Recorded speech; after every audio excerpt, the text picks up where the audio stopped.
सफाई होने के बाद भी उनकी कुटाई हो रही है। और कुटाई हम इसलिए कह रहे हैं कि जो अपनी वो मांग को लेकर धरना करते हैं, प्रदर्शन करते हैं, तो पुलिस उन पर लाठीचार्ज कर देती है। आम आदमी पार्टी, जिसका एक इमेज है कि वो एजुकेशन, हेल्थ सेक्टर पे बहुत ध्यान देती है, बिहार में भी अपना धीरे धीरे पैर फैला रही है। हमारे साथ गुलफिशा जी हैं, जो बिहार की सह प्रभारी हैं।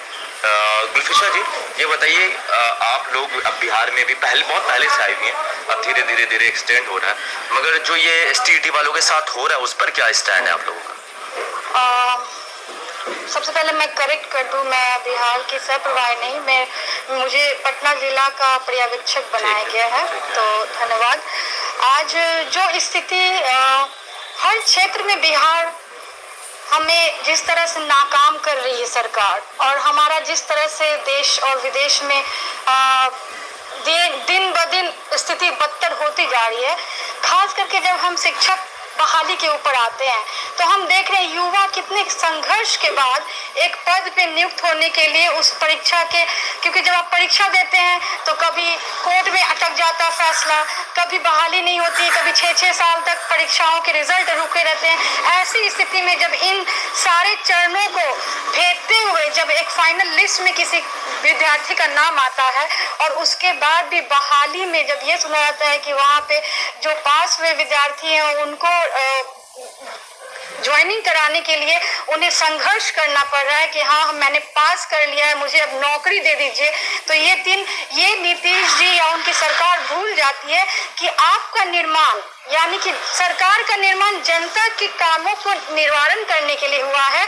जनता आपके सामने हाथ पर नहीं जोड़े, आप जनता से हाथ जोड़ करके उसका समाधान करिए कि आपकी ये समस्या है। तो जिस तरह से हमने देखा कि स्टूडेंट और विद्यार्थी और टीचर्स के ऊपर लाठी चलाई गई, वो अमानवीय था, मानवाधिकार के बिल्कुल खिलाफ था, और एक संदेश था युवाओं के लिए कि ये सरकार कितनी बड़ी असंवेदनशील है विद्यार्थियों के लिए, युवाओं के लिए, आने वाली पीढ़ी के लिए, कि एक तो आपके पास रोजगार नहीं है, दूसरी रोजगार होने की स्थिति में आप सड़कों पे मारते हैं, पीटते हैं विद्यार्थियों के साथ।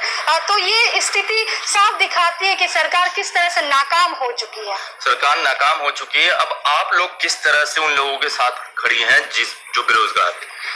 देखिए, हम हर उस व्यक्ति के साथ खड़े हैं जिसके साथ अन्याय हुआ है, जो संघर्ष कर रहा है, और जो बेरोजगार है। इस मामले में बिहार तो सबसे आगे, अगर गिनती की जाए तो कोई तो इसमें गलती नहीं होगी। बिहार में जितने वादे किए थे नीतीश जी ने कि जब घर वापसी होगी, जब लॉकडाउन लगा था कि हम यहाँ पे लोगों के लिए रोजगार और नई उम्मीद के साथ उनको बुलाया गया था, वो सब धाराशायी हो गए उनके वादे। वो सब सिर्फ चुनावी जुमले, सिर्फ एक टिप्पणी थी, एक हेडलाइन के लिए बोला गया था न्यूज़पेपर में। वास्तविकता से उसका कोई नाता नहीं। आज भी बेरोजगार इतने बढ़ चुके हैं बिहार में कि लोग पलायन कर रहे हैं। तो हाँ, बिल्कुल आम आदमी पार्टी जब यहाँ पे संघर्ष कर रही है तो इन मुद्दों को भी महत्वपूर्णता से उठाएगी। बेरोजगारी का जो मुद्दा है उस मुद्दे को भी महत्वपूर्णता से उठाएगी, और ये जो बेरोजगार देने का वादा था वो सिर्फ चुनावी जुमला था। और आम आदमी पार्टी, जिसकी एक छवि है कि युवाओं के लिए काम करती है, अब देखिए बिहार में क्या होता है। आपकी राय क्या है? नीचे कमेंट बॉक्स। शब्द अभी बिहार में सबसे ज्यादा सुनने को मिल रहा है, और इसको लेकर राजद का प्रदर्शन भी है, और 18-19 को है, तेजस्वी ने इस पर हल्ला बोला है कि हम प्रदर्शन करेंगे।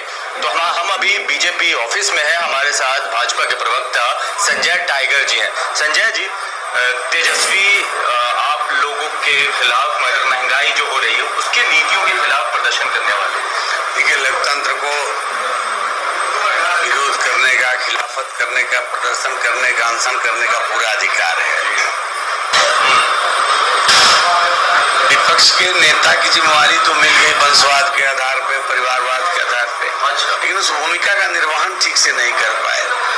बहुमूल्य समयों पर जब उनकी सदन में उपस्थिति की जरूरत होती है, सदन से नाराज रहते हैं। बिहार में कोई आपदा विपदा आती है, उस समय बिहार से बाहर रहते हैं, तो इसलिए उनको गंभीरता से नहीं लाता।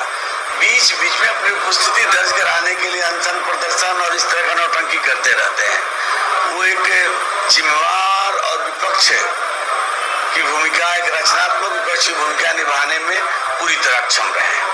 जनता उनको गंभीरता से नहीं ले रही है, हम भी उनको गंभीरता से नहीं ले रहे। आप भी उनके नहीं लेते, मगर आपने कहा कि लोकतंत्र में प्रदर्शन करने का अधिकार है। एसटीईटी के अभ्यर्थी जब प्रदर्शन करते हैं अपनी मांग को लेकर तो उन पर लाठी चटकाई जाती है। देखिए, मैंने पहले दिखा और फिर दोहरा रहा हूँ कि लोकतंत्र में सबको अपनी बात रखने का, प्रदर्शन करने का, धरना देने का, अनशन करने का अधिकार है, लेकिन उसके भी कुछ नियम हैं, कायदे और कानून है। अगर प्रतिबंधित क्षेत्र में आप प्रदर्शन करेंगे तो पुलिस रोकेगी, और आप अगर बात नहीं मानेंगे तो कई बार न चाहते हुए पुलिस बल को बल प्रयोग करना पड़ता है। कई बार तो उसकाया भी जाता है। अच्छा, उसकाया जाता है? नहीं, कई बार ऐसा होता है, प्रदर्शनकारी इस बात के लिए विवश भी करते हैं, लेकिन पुलिस का प्रथम प्रयास होता है कि लोगों को समझा बुझा करके उनको नियंत्रित किया जाए। लेकिन अब आप कायदे कानून तोड़ेंगे, नियंत्रण से बाहर जाएंगे तो मनमानी करने की छूट किसी को नहीं मिल सकती। उनके साथ क्या होगा? अभ्यर्थियों के साथ जो सबके साथ विधि सम्मत और न्याय सम्मत व्यवहार होगा, सबके साथ बिल्कुल। प्रदेश और देश सरकार चलती है कायदे से, कानून से, संविधान से, नियम कानून है, उसके अनुसार ही कोई निर्णय सरकार लेगी। चलिए, आपने संजय टाइगर को सुना, उन्होंने साफ साफ कहा तेजस्वी अपनी उपस्थिति दर्ज कराते हैं जबकि वो फेलियर है, और एसटीईटी के मुद्दे के मामले पर कहा सबके साथ नियम कानून के हिसाब से न्याय होगा। आपको क्या लगता है? आप अपनी राय नीचे कमेंट बॉक्स में लिखें। बेरोजगारी बहुत ज्यादा है और दिल्ली में भी एक बदलाव हुआ था और उस टाइम बदलाव करने वाली पार्टी आम आदमी पार्टी थी। अब आम आदमी पार्टी की नजर हर जगह है, खासकर बिहार में भी पहुंच चुके हैं। और हम बेरोजगारी की बात कर रहे हैं तो एसटीईटी का मुद्दा, जहां लोग क्वालिफाइड तो होते हैं बट मेरिट लिस्ट में नहीं जाते, और मेरिट लिस्ट में नहीं जाते तो अपनी मांग को रखने के लिए वो लोग जब सड़कों पर उतरते हैं तो पुलिस एक तरफ डंडे चलाती है और फिर उनकी पिटाई हो जाती है। हमारे साथ संजीव झा जी हैं जो दिल्ली से विधायक है आम आदमी पार्टी के, बिहार पहुंचे हुए हैं, आप बिहार प्रभारी भी हैं।